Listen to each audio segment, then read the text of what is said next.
mau jadi mau jadi mualaf ya? Gimana tuh? Beneran? Ditodong pertanyaan oleh istri. Jauh sebelum aku ngomong di media, aku kan juga sudah ngomong beberapa kali dengan kamu. Sudah menjadi bahan pembicaraan kita lah berdua. Ya, bahwa aku konsisten dari dulu. Pengen belajar, pengen tahu. Permasalahan iya atau tidak, itu menurutku bukan konsumsi publik untuk sekarang ini. Dan aku tidak mencari uang dari sana. Banyak yang ngatain, wah katanya Dr. Richard mencari uang, mencari perhatian, mencari pamor dari sini. Kalau memang aku mencari pamor, mungkin sejak 2 tahun yang lalu, aku sudah login. Ya, aku sudah login dan aku bikin acara besar-besaran. Aku akan bikin acara besar-besaran. Ya, pasti akan banyak orang yang pengen datang juga untuk melihat ya. Tapi bukan itu tujuanku. Bukan itu tujuanku. Entah nanti ke depan itu akan kulakukan demi hal-hal yang mungkin pengen menginspirasi orang atau pengen apa ya, kita nggak ada yang tahu ya tentang itu ya. Tapi sampai detik ini aku tidak mencari uang atau aku tidak mencari rezeki dari hal tersebut. Aku mencari keyakinan. Tapi dia Pak, dia lembut-lembut tapi kurang ajar. Coba minta maaf dulu sekarang. Ya. Saya minta maaf ya, karena tadi kurang jelas. Jangan bawa-bawa saya. Sebentar. Saya minta maaf karena tadi kurang jelas mungkin di telinganya Pak Lidara bahwa saya bilang Pak Lidara kamu mengatakan sebentar dulu, bom Pak Lidara. Ini pengakuan maaf ini, Leon. Coba. Babe, nggak usah. Saya minta maaf karena tadi mungkin kurang jelas suara saya. Ini saya jelaskan ya, bahwa memang Pak Lidara dan Pak Bom ini memang pengajar sesat dan guru-guru palsu menurut Metatron. Nah, itu. Metatron, kau yang paling sesat di dunia ini sekarang. Kau sesat kau. Iya. Kau yang paling sesat kau. Kau ngajarin kau paling sesat. Jangan sebut saya. Sehat. Saudara, jangan mualaf. Jangan mualaf. Kenapa?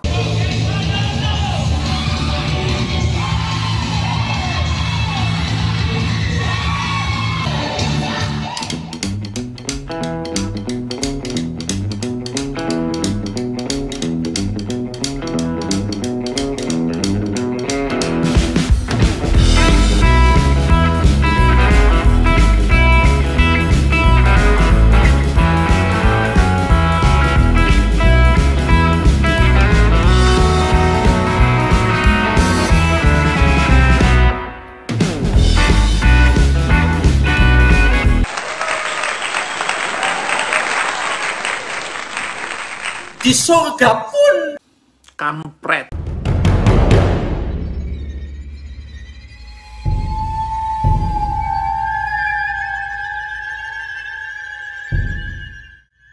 Orang Kristen adalah orang budak kok. Agama Kristen adalah agama rendah. Agama orang-orang bodoh.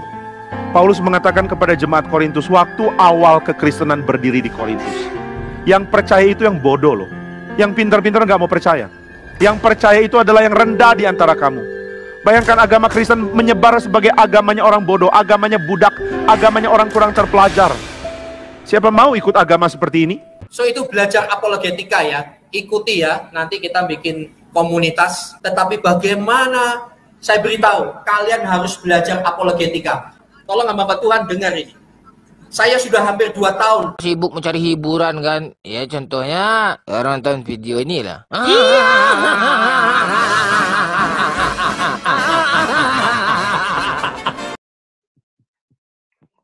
Assalamualaikum warahmatullahi wabarakatuh. Berjumpa lagi dengan Jadi HMC ya, channel yang mengedukasi dan menghibur. Masih seputar kabar mualafnya Dr. Richard, di mana kita akan bedah lebih dalam lagi teman-teman. Salah satu yang menjadi sumber mengapa Dr. Richard mantap memutuskan untuk mualaf. Kita tahu Dr. Richard mengundang banyak sekali tokoh-tokoh agama, baik itu dari kalangan Kristen maupun dari kalangan Islam. Dari situ beliau belajar. Dr. Richard mencari tahu mana yang bisa menjawab segala keraguan dia, segala kebimbangan dia tentang kenapa manusia diciptakan, kenapa kita harus meninggal, dan kemana nantinya kita meninggal. Kan begitu. Yang paling penting, manusia mengetahui siapa penciptanya.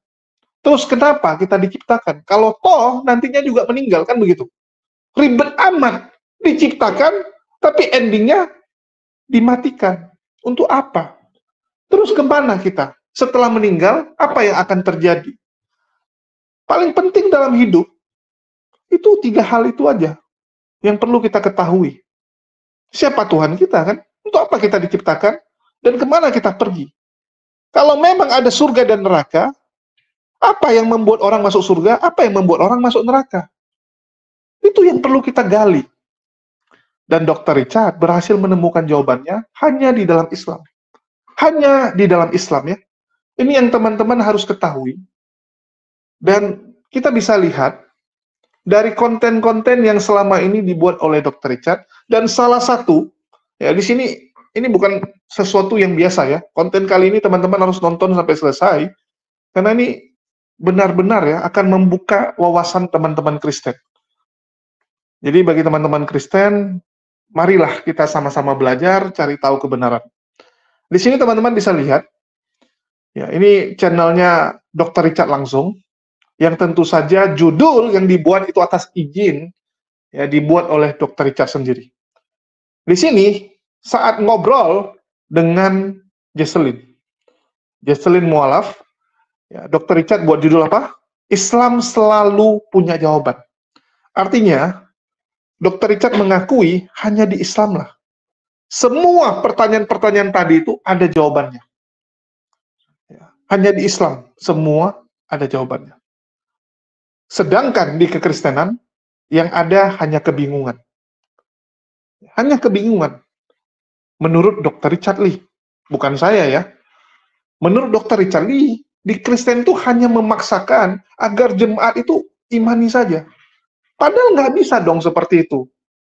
Seharusnya penjelasan, jawaban atas segala pertanyaan itu bisa diterima oleh akal. Jangan cuma modal, udahlah kamu terima saja mentah-mentah. Udahlah, pokoknya begitu, pokoknya begitu. Seperti selama ini kalau kita melihat jawaban dari para pendeta, mengapa begini, mengapa begitu, mereka ujungnya bilang apa? Pokoknya imani saja, imani saja, imani saja. Selalu memaksakan jemaat untuk terima apa adanya. Padahal itu membuktikan bahwa pendeta, pemuka agama Kristen itu sebenarnya nggak tahu. Kalau ada orang ditanya, terus jawabannya udahlah, pokoknya, itu sebenarnya karena dia tidak tahu. Dia tidak ngerti, teman-teman. Bagaimana mungkin kalian mengikuti pemuka agama yang dia sendiri nggak tahu kemana arah hidupnya? Saya sudah pernah bilang ya, saya dulu, salah satu titik balik saya adalah saat saya mendoakan pendeta-pendeta yang sedang sakit. Di akhir hidupnya, banyak sekali pendeta yang saya lihat itu ketakutan. Takut akan kematian. Wajar, manusiawi. Tapi dia adalah pendeta yang semasa hidupnya, selama hidupnya, selalu khotbah apa? Hidup ya, demi ini. Mati adalah keuntungan. Jadi selalu mengatakan bahwa dia tahu kemana arah tujuan hidupnya. Tetapi, buktinya di akhir hidupnya, dia ketakutan. Artinya dia sendiri ragu. Ragu. Ini agak membingungkan. Kalau kita bandingkan dengan umat muslim awam, nggak usah pemuka agama ya, nggak usah seorang ulama atau ustadz. Saya sering mendapati saudara-saudara muslim saya yang tua, yang lagi sakit, nggak pernah ada keraguan dia, kemana dia akan pergi setelah meninggal. Imannya begitu kuat. Itu orang-orang awam, teman-teman. Saya kemarin ngobrol dengan seorang ibu, karena dia ulang tahun ya, saya lihat statusnya ulang tahun ya, saya ucapkan juga gitu. Saya ucapkan selamat ulang tahun kan, selamat milad.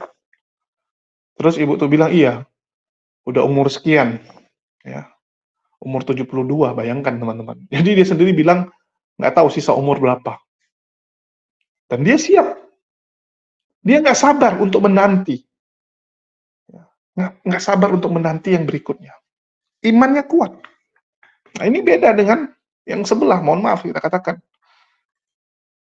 Yang ada keraguan. Hanya modal imani saja. Nah, seperti yang dibilang oleh Dr. Richard saat ngobrol dengan pendeta Gilbert Lumondong, seorang pendeta besar. Cuman bisa memaksakan orang untuk mengimani saja. Bagian ini saya sedikit koreksi ya. Ya memang benar bahwa agama, iman itu personal ya. Jadi nggak bisa yang satu paksa yang lain, yang satu paksa yang lain, nggak bisa.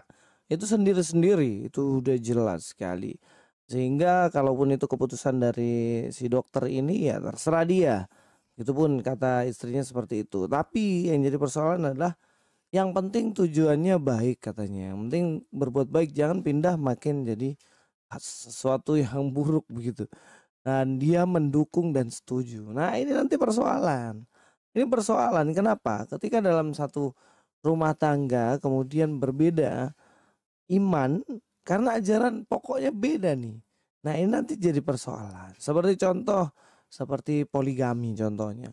Di dalam Kristen kan jelas dilarang dan tidak boleh. Tapi bagi agama yang baru dari Richard Lee nanti kan diizinkan.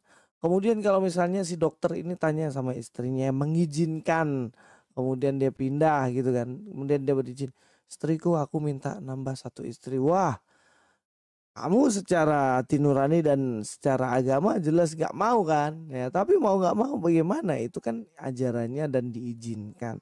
Hal-hal prinsip semacam itu kan nanti harus dibicarakan lebih dalam, karena itu nanti akan menjadi persoalan. Makanya dalam Alkitab kan dibilang kan, gak bisa kalau punya pijakan berbeda kemudian hidup bersama-sama dalam satu keluarga, nanti akan memiliki pandangan, akan memiliki tujuan. Saya sebenarnya ya. Dan saya kenapa membuat video ini? Karena ada hubungannya dengan perkataan ini. Mari kita dengarkan sama-sama. Alkitab ini itu sama seperti hukum. Hukum nggak boleh ada di bawah logika. Hukum harus ada di atas logika. Kira-kira. Kita ngomong agama ini kan bukan hukum lah ya. Agama ini suatu kepercayaan ya. Ini adalah sesuatu hal yang pasti dari Tuhan ya. Kita ngomong ya. Entah ini Alkitab dari Tuhan Yesus, entah itu Al-Quran dari Tuhannya Islam, kita ngomong Allah ya kayak gitu ya. Bagaimana kalau misalnya ada orang yang berlogika tadi ya. Menurut saya yang paling benar adalah mereka tetap agama di bawah logika. Atau mereka itu berjalan seiringan menurut saya. Saya juga berpendapat tidak tepat Pak Pendeta ketika kita berbicara imanin saja, imanin saja. Mohon maaf Pak Pendeta, anak-anak zaman sekarang tidak seperti anak-anak zaman dulu Pak Pendeta. Mereka makin cerdas, makin pintar, makin bertanya. Kita nggak bisa menghentikan bilang, udah kalian jangan bertanya, berbahagialah kalian yang percaya tapi tidak melihat. Pertanyaan itu terus berputar Pak Pendeta. Contoh saya akan bertanya seperti ini dengan Pak Pendeta. Teman saya menyumbang 1 juta Pak Pendeta ke masyarakat miskin. Masuk surga nggak? Kalau hitungan itu masuk surga, saya nyumbang 100 juta Pak Pendeta. Saya VIP. Surga yang mana? VIP, ada AC-nya. Kalau yang itu yang kipas angin. Gilbert cuman bisa memaksakan orang untuk mengimani. Sedangkan ya kalau kita lihat Tante Louis cuman bisa nyindir ya. Mengatakan, wah ada poligami dan sebagainya. So what? Poligami itu halal kok. Dari zaman dulu, para nabi berapa banyak istrinya? Abraham berapa banyak istrinya? Kalau dulu, Daud tidak poligami, nggak ada Tuhan kalian. Ya, nggak ada Tuhan. Berapa banyak istri dari Salomo? Berapa banyak istri ya, dari Musa? Coba saya tanya. Ishak berapa banyak? Jadi tolonglah cerdas sedikit, cerdas sedikit ya. Kalau mau nyerang itu kasih yang berkualitas, kasih yang berkualitas. Dan kita tahu perwakilan-perwakilan Kristen yang dihadirkan di tempatnya Dr. Richard itu malah makin membingungkan Dr. Richard, makin membingungkan. Dan salah satunya adalah sosok yang akan kita bahas di konten kali ini ya. Yaitu Edwin, teman-teman. Ya, Edwin yang menjadi pengganti Elia Miron saat diundang oleh Dr. Richard untuk konfrontasi dengan Donditan. Nah, ini sebenarnya kesempatan bagus ini. Donditan itu dikonfrontasi dengan pihak Kristen untuk melihat siapa yang benar. Dan ya kita tahulah hasilnya si Edwin ya, cuman bisa lipat kaki, tertunduk malu ya, tertunduk malu teman-teman, karena memang babak belur. babak belur sekali. Dipermalukan habis-habisan oleh Kodondi dengan data-datanya. Jadi memang kita sedih lihat orang sebelah ini. Mereka berusaha cuman bisa menutupi dengan cara monolog. Tapi kalau udah bertemu head to head, konfrontasi dengan pihak Muslim, kalau udah bicara data, babak belur.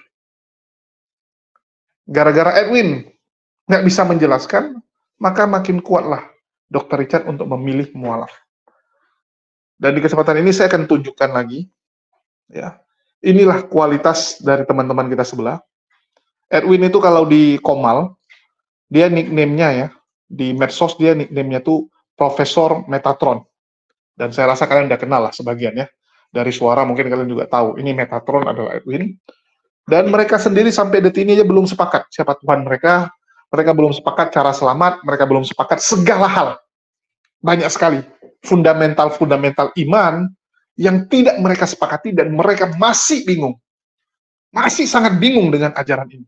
Jadi bagaimana mungkin orang bingung, orang yang masih nggak tahu cara sampai ke tujuan, bisa membawa kalian sampai tujuan? Nggak mungkin. Itu udah hal yang paling krusial. Di sini saya akan tunjukkan ya, bagaimana kebingungan mereka. Edwin ribut dengan Lidara, salah satu junjungan Laskar Polikardus, dan juga Pak Bom Bom, seorang pendeta, ngakunya pendeta, diundang di beberapa gereja, khotbah sebagai pendeta juga. Bahkan ini, hari ini teman-teman saat saya buat konten ini, Pak Bom Bom, ini bulan Juli, tanggal 19, itu sedang diundang di Jakarta untuk ngisi. Kemarin dia makan ke tempat yang saya ketahui juga tempat makannya, ya, cuman jauh nggak mungkin saya nyusul. Jadi Pak Bom Bom sedang di Jakarta, diundang dalam kapasitas sebagai pendeta. Saya juga bingung, ini gerejanya yang geblek atau apa ya.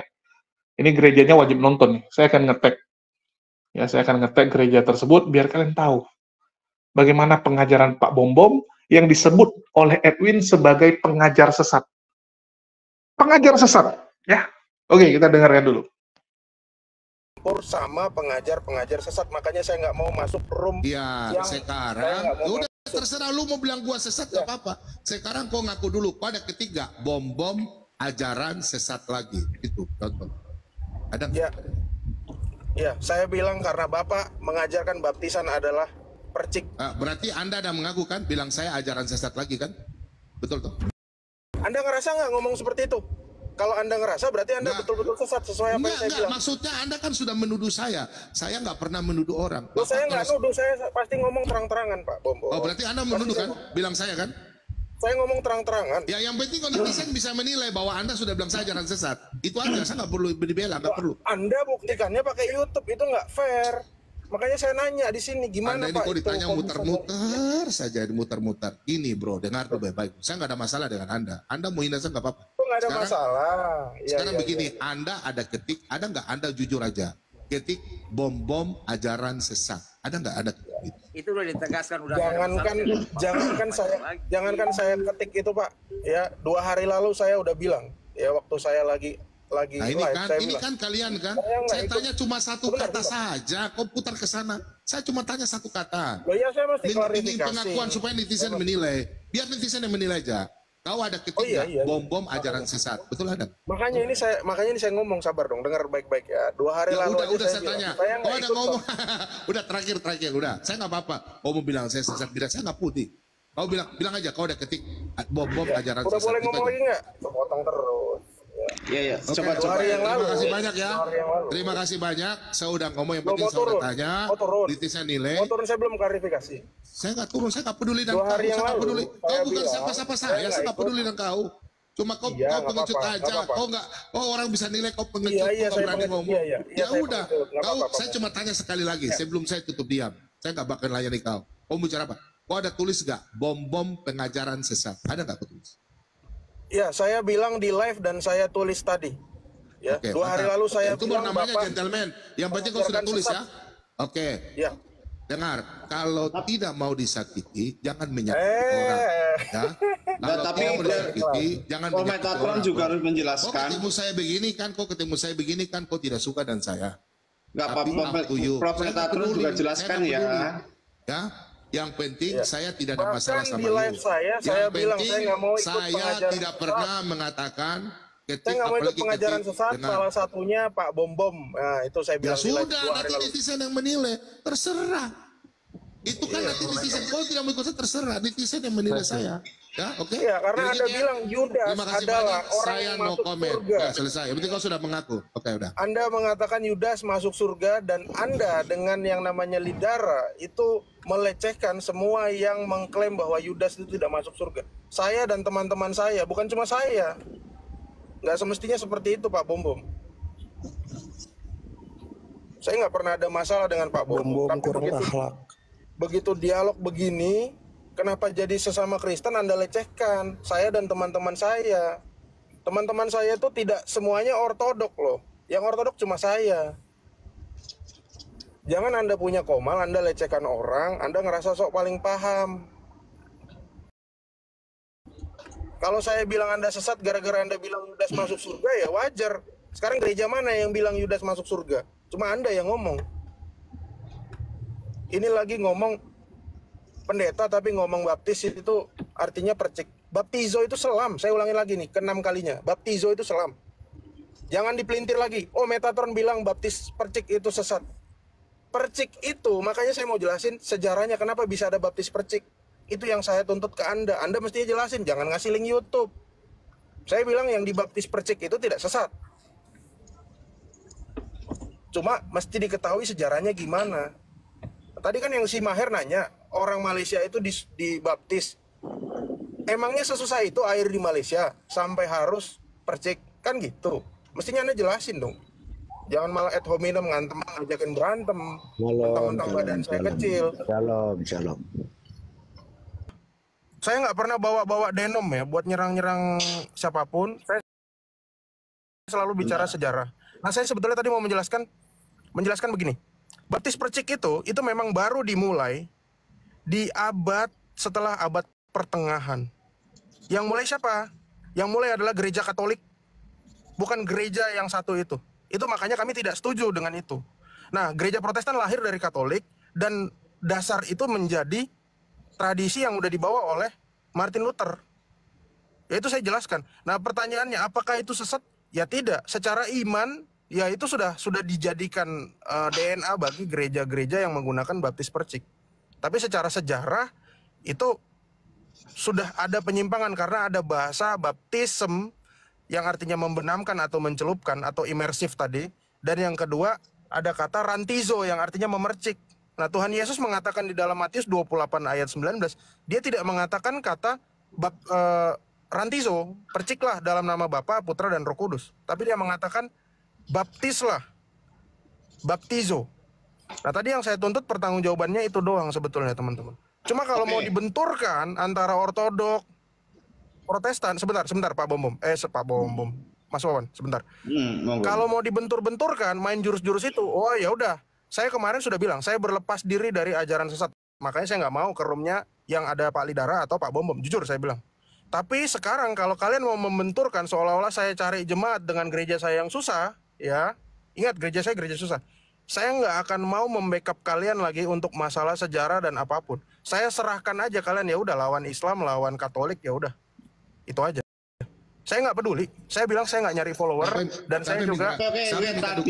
Siapa yang minta dukung Anda? Saya nggak ada dulu pernah minta sabar dukung dong, Anda. sabar dong. Jangan framing. Saya nggak pernah minta bantuan Anda. Jangan framing. Sorry. Iya. Oke. Gitu. Tadi Pak Lidara tanya. Cuma saya bilang satu lagi. Saya juga nggak pernah minta dukungan dari Metatron. Sabar. Bentar dong, saya belum selesai. Boleh bicara. Sabar, saya tidak pernah dengan Pak Lidara minta dukungan. Sebentar, minta maaf. Kalau bicara diri sendiri aja. Jangan bilang sabar dong. Sabar ya. Jangan Sabar dong. Ya. Sabar dong. Ini lagi pakai tisu Pak. Sabar. Ini lagi ngelap mulut. Ya, ini terakhir ya pernyataan dari saya. Masih ada waktu 2 menit saya Pak. Masih berapa menit? 2 menit, 3 menit lah, silakan dilanjutkan. Ya, bentar aja kok. Ya, saya bilang saya ngejelasin ini sesuai dengan apa yang dalam Alkitab. Makanya pertanggungjawabkan. Di dalam 2 Petrus itu kan ada nanti guru-guru palsu yang mengajarkan ajaran sesat. Ya, padahal itu ajarannya itu kering kerontang. Saya nggak mau seperti itu. Tapi kalau dituduh mau memecah, mau ini, mau itu, ingat para rasul itu keras. Tuhan Yesus juga keras. Tuhan Yesus tidak pernah bertoleransi kepada iblis. Ya, bagi saya kalau udah dipelintir-pelintir ayat Alkitab, ya itu urusan kalian. Kalian mau percaya sama saya nggak masalah. Saya juga nggak nyari follower. Saya nggak nyari duit di TikTok. Saya punya pekerjaan. Ya, saya tidak seperti orang-orang yang di TikTok yang pernah nelpon saya bahwa dia sedih karena donaturnya pergi gara-gara dia nyerang salah satu tokoh Kristuber yang ada di YouTube. Saya nggak tahu tuh namanya siapa ya. Ya mungkin nanti saya akan spill, tapi saya nggak akan bikin VT. Awalnya mau saya bikin VT. Itu orang yang menjual agama demi koin, demi donatur. Ingat, Metatron tidak pernah meminta uang untuk apa yang saya diam dulu dong. Diam dulu kamu. Kamu turun ya, Bu Yuni, maaf ya, saya turunkan dulu ya. Anda tidak ada kepentingan di dalam diskusi ini ya, mohon maaf. Lanjut Pak Metatron, ini tidak lama ya, silakan. Jadi ini udah clear. Ini saya terangkan lagi, kenapa tadi saya naik ke atas, kenapa saya typing tadi di bawah, yang bikin Pak Bom jadi kepanasan. Karena memang kata baptis itu tidak ada. Tidak panas, jangan framing. Udah, yang bikin Pak Bom yang baiklah, nggak usah baiklah, baiklah. Yang bikin Pak Bom kedinginan, dia nggak panas, kedinginan. Bukan, tadi kan saya balas karena kau bilang saya sesat, itu aja. Saya nggak pernah bilang ortodoks. Kau bilang sesat itu bahaya. Mulutmu tuh simpel sedikit lah, ya. Saya nggak pernah bawa denom ya. Saya nggak pernah bawa denom. Kau dari tadi bicara saya terus sesat-sesat. Oh nggak boleh dari tadi saya nggak ada bawa denom. Kalian itu ortodoks suka bilang kami sesat-sesat, nggak usah lah. Siapa yang bilang? Kau yang bilang saya sesat-sesat dari tadi. Siapa? Kamu bilang kaminya itu kamu dan Lidara. You bilang saya sesat. Kamu dan Lidara, bukan semua Protestan. Jangan kamu saya Metatron ya. Sabar. Karena kalau berdua memang sesat. Siapa yang bilang mulutmu? Masuk diskusi lagi. Ajar Metatron ya. Metatron, mulutmu seperti kotoran Metatron. Jangan bawa saya. Mulutmu kotoran. Ya, jangan bawa saya. Sabar. Sabar Pak. Mulutmu seperti perempuan Metatron. Tolong Pak, sabar Pak. Sabar. Udah host, nggak usah host. Pak Bombong. Mulut apa yang mau ajar dia. Oke, yang lain diam. Sabar Pak Bombong. Tadi kan katanya nggak kepanasan. Yang lain diam. Ya, sabar. Yang lain diam. Silakan Pak. Tapi kau jangan mulut perempuan. Iya Pak, saya yang ngomong Pak. Bawa saya ya. Saya yang ngomongin dia Pak Metatron. Mohon tidak edominem seperti itu Pak Metatron. Mulutmu mulut perempuan. Sudah Pak, saya yang ngomongin Pak. Saya yang ini Pak. Kurang ajar kamu. Jangan bela host. Ya. Saya yang ngomong. Jangan sampai kamu nanti juga cara bicaranya. Saya ini iya, bukan main-main ya Metatron. Datang. Betul Pak. Betul. Nanti kita Pak Metatron mohon dalam kamu. Kamu Metatron dalam ngomong juga tidak boleh seperti Pak. Nanti kita jemput di penjemputan. Sebentar dulu. Ya. Silakan Pak Lidara bicara sebentar. Ya Pak Lidara bicara. Sekarang kamu Pak Lidara bicara dulu. Ya, saya minta maaf dulu Metatron. Bicara. Oke. Metatron, kamu minta maaf dulu. Jangan bawa nama saya. Minta maaf dulu. Ya, karena mulutmu jangan kurang ajar. Minta maaf dulu. Jangan kau bawa-bawa saya sama bom. Oke. Ya udah saya minta maaf dulu, jangan oke aja. Ya, boleh. Aku cari kau. Ya, cari aja. Udah kayak cari. Ya, nggak boleh begitu. Papa Lidara nggak boleh begitu. Sombong sekali minta maaf dulu. Gak usah kita layani, udah biarin. Gak boleh Pak. Kami permisi aja ya, kami permisi. Gak boleh begitu lah Pak. Aduh, masa begitu macam-macam sesama Kristen bukan macam bro. Saya kasih ngomong dulu dong. Tapi tidak boleh macam-macam begitu Pak. Enggak macem-macem karena dia jangan kurang aja. Saya minta, dia minta maaf sekarang. Anda mengancam tadi kok, mengancam paling profesor kok. Makanya sekarang minta maaf dulu. Jangan kayak orang Islam. Iya, tapi dia Pak, dia lembut tapi kurang ajar. Coba minta maaf dulu sekarang. Iya. Saya minta maaf ya, karena tadi kurang jelas. Jangan bawa-bawa saya. Sebentar. Saya minta maaf karena tadi kurang jelas mungkin di telinganya Pak Lidara bahwa saya bilang Pak Lidara kamu ini mengatakan sebentar dulu, bom Lidara. Ini pengakuan pengakuan maaf ini, beliau coba. Babe, nggak usah.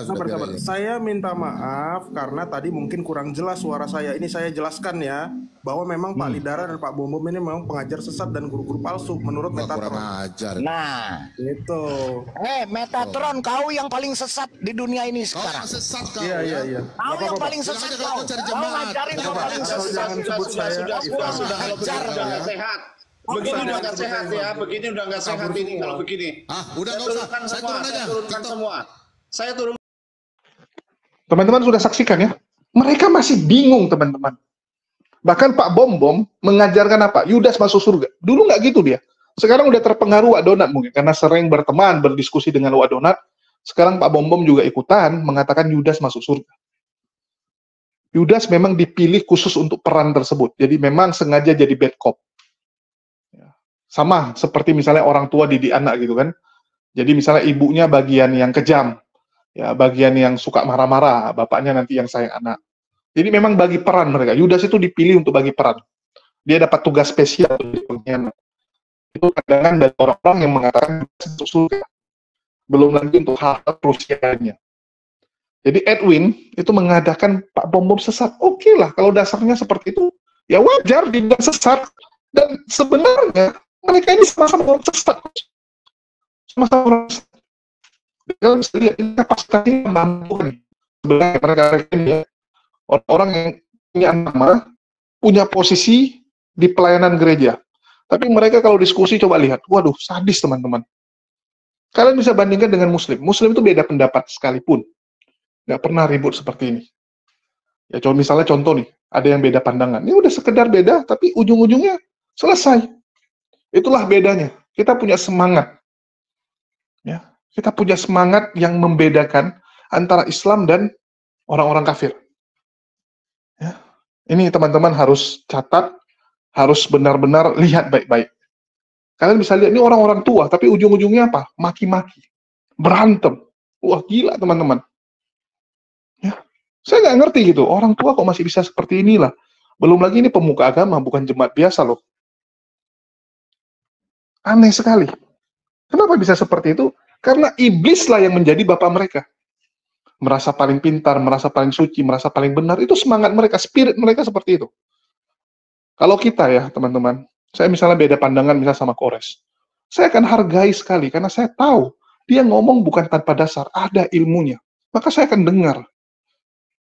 Saya akan dengar dan saya akan utarakan pandangan saya, kita akan cari titik temunya. Kalaupun memang harus berbeda pandangan, ya sudah, nggak perlu dipaksakan.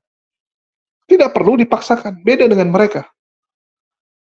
Jadi bagi teman-teman yang menonton ini, coba kalian pikir, masa kalian mau ikut guide, ya, pemandu, yang dia sendirinya masih bingung tujuannya.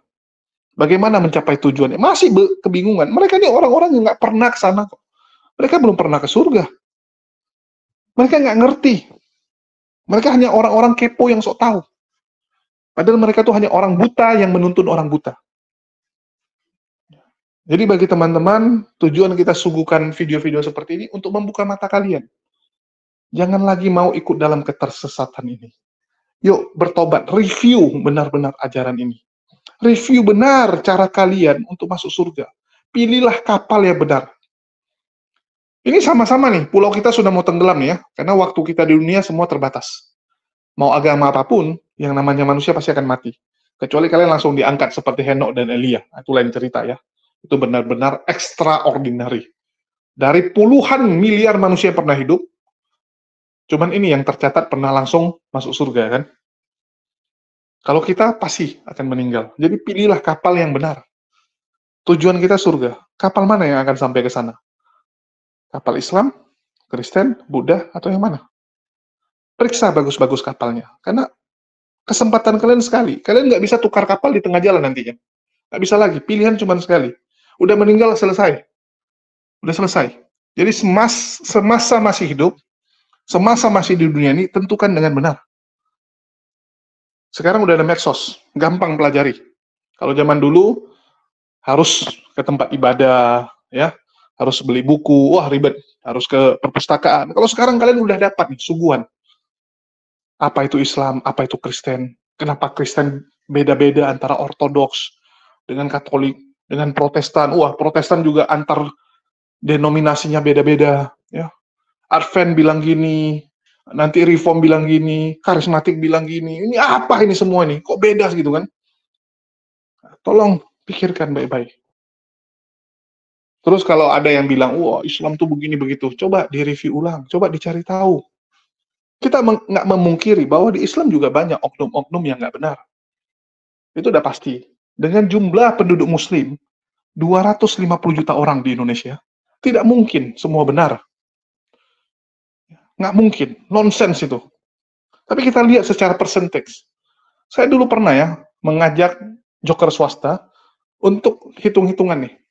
Lebih banyak rasio orang-orang yang nggak benar di ajaran Islam atau Kristen. Terbukti, mohon maaf, ternyata di Kristen lebih banyak. Jadi ibaratnya gini, memang di tempat saya ada 7 buah, ya, ada 7 buah yang busuk. 7 buah. Tapi itu dari 100 buah, 7 yang busuk. Sedangkan di dia, ya, yang busuk ada 4, tapi dari 20 buah. Ada 4 cuman. Dia bilang, oh lebih banyak kamu 7. Yes, lebih banyak saya 7. Tapi buah kamu dari 20. Jadi yang lebih banyak busuknya siapa? 4 buah busuk dari 20. Ya, cuma 16 yang bagus. Kacau. Karena kan dibilang, lihatlah dari buahnya. Kita bisa tahu pohon ini bagus atau tidak dari buahnya. Sekali lagi teman-teman, perhatikan baik-baik, lihat ajarannya. Bukan kalian seperti buktikan. Cari tahu. Nggak ada salahnya sih kamu terlahir Kristen, terlahir Hindu, terlahir agama apapun. Itu adalah agama yang diwariskan oleh orang tua kalian. Tapi kalian punya pilihan untuk mencari tahu kebenaran. Kalian punya pilihan itu. Ya udah, pelajari semua. Pelajari semua. Nggak perlu harus Islam aja. Hindu pelajari, Buddha pelajari. Semua agama kalian pelajari. Kalau kalian Kristen, ya, misalnya Kristennya Protestan, terlahir dari keluarga Protestan, belajar tentang Katolik, belajar tentang Ortodoks, belajar tentang Protestan yang lain, gitu kan? Nah, tergantung denom Anda. Jadi, kalau Anda misalnya karismatik, ya pelajari Reform. Kenapa Reform selalu mengatakan karismatik ini sesat? Tidak benar. Pelajari semua. Kalau bisa pelajari, gitu kan? Dari situlah Anda akan menemukan kebenaran. Nggak bisa itu kebenaran itu tiba-tiba langsung Anda ketahui tanpa Anda cari. Karena kebenaran itu di dunia disembunyikan oleh setan. Yang namanya kebenaran disembunyikan oleh setan. Setan ini yang menyembunyikan. Tapi dia nggak bisa memusnahkan kebenaran. Untuk itu kita perlu mencarinya. Cari tahu. Oh, ajaran kami bilangnya kasih, tapi kok nggak pernah ya. Ada satupun orang yang bisa mengimplementasikan kasih tersebut. Bahkan Yesus tadi ditampar pun, dia komplain kepada si Romawi. Kenapa saya ditampar? Loh, bukan kalau ditampar, kasih lagi, lebih lagi. Kenapa kalau dipertanyakan? Oh, ternyata bisa. Ternyata ini tidak mengikuti. Kalau ada orang yang menyakiti kita, terus kita suruh dia sakiti kita sekali lagi, itu namanya tidak mengajarkan orang tersebut untuk bertobat dan benar. Cara untuk mengubah orang, ya orang tersebut harus dihukum. Kenapa ada penjara? Apakah pemerintah berniat untuk membasmi dia, menghancurkan dia? Enggak. Penjahat itu tujuannya dia apa? Direhabilitasi. Diubah. Supaya dia jadi orang yang baik. Itulah ada hukuman tersebut. Tujuannya supaya dia lebih baik. Sama seperti kita menghukum anak kita. Nggak ada orang tua ya, yang menghukum anaknya itu supaya mampus kau. Enggak. Tujuannya supaya anak tersebut tidak mengulangi kesalahan yang sama. Misalnya anaknya nih, menjatuhkan vas bunga, pecah, gara-gara dia main bola di dalam rumah. Apakah orang tua bilang, oke, ini ada satu lagi vas, pecahkan lagi satu lagi? Kan nggak mungkin. Pasti marahi, tegur dia, supaya dia tidak mengulangi hal yang sama. Itu yang baru namanya mendidik. Bukan malah, udah nggak apa-apa, pecahin semua. Kita lihat ya bagaimana orang tua yang membanjakan anaknya, bahkan anaknya yang bersalah dilindungi. Anaknya ini memukul temannya, dihukum sama sekolah. Malah orang tuanya dukung, udah pukul lagi anak yang lain, nggak apa-apa, saya akan sewa pengacara untuk membantu anak saya. Saya akan sogok supaya anak saya nggak kena hukuman. Itu nggak mendidik, itu membuat makin rusak. Itulah beda ajaran antara Islam dan yang lain. Artinya apa? Ajaran kasih ini, oh nggak bisa, ini nggak benar, ini kan. Di situ kan harusnya berpikir. Ya, kalau cuman buat ajaran yang bagus-bagus, lu buat kitab suci juga bisa kok. Karang aja, harus gini, harus gitu kan. Saya kalau disuruh mengarang agama sendiri nih, buat agama sendiri, saya bagus-bagusin semua, bisa kok. Tapi biar realistis nggak? Realistis nggak? Gitu aja. Kalau ada agama yang cuman teori, tapi ternyata nggak ada satupun manusia yang bisa praktekkan, itu bukan dari Tuhan. Karena Tuhan tahu kapasitas kita. Saya pernah diskusi dengan teman Kristen ya, saya tanya, hukum Taurat itu gimana? Oh, dia bilang nggak ada satupun yang bisa melaksanakannya. Itulah kenapa Yesus turun untuk mengubah hukum tersebut, karena nggak bisa dilakukan. Loh, gimana nih? Tuhan masa kasih hukum yang nggak bisa dilakukan oleh manusia? Ini Tuhannya geblek, Tuhannya nggak tahu. Artinya bukan dia yang menciptakan kita. Tuhan yang menciptakan kita, tahu kapasitas kita. Tidak ada kesusahan yang dia berikan melebihi kapasitas kita. Nggak mungkin. Karena dia tahu kapasitas maksimal dari manusia. Itu yang harus kalian pikirkan. Jadi semoga apa yang terjadi oleh Dr. Richard ini, ya setelah saya tunjukkan Edwin ini siapa, Pak Bom Bom ini siapa, ini membuat kalian terbuka matanya. Ya, oke, mungkin itu aja yang bisa saya sampaikan. Makasih buat teman-teman semua yang udah nyimak dan mendukung channel ini. Makasih buat semuanya, dan di akhir kata saya ucapkan wassalamualaikum warahmatullahi wabarakatuh. Sampai jumpa di lain kesempatan.